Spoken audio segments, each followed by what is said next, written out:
Hello guys and welcome to Plus Equal.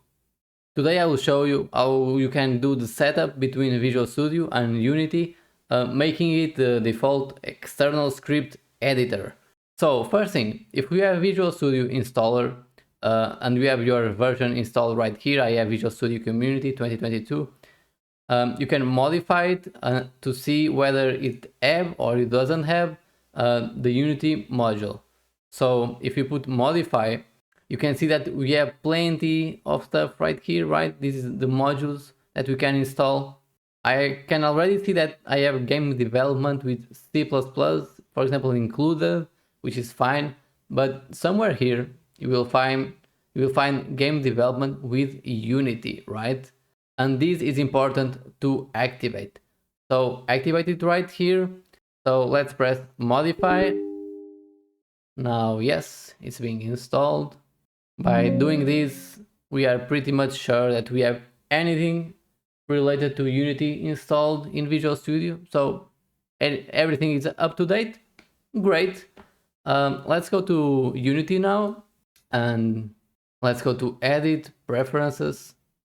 Let's make this bigger. It's so small. Let's go to External Tools. And you can see right here that the external script editor is already Visual Studio. So this is exactly where you want it to be. So as you can see, I can put, for example, Visual Studio Code as well, but I'm very happy with this one. I will leave it right there. So this should be actually it. Sometimes when we have problems with IntelliSense or the auto-completion not working, sometimes regenerate project files, it's needed. For now, leave it like this. In the next video, we will try to create a script from scratch and we will try to print it on the console, just to make sure that this connection between Unity and Visual Studio is working. If we run into any other trouble, probably we'll need to come to the package manager and check whether the Visual Studio is okay here. And I really hope it helps.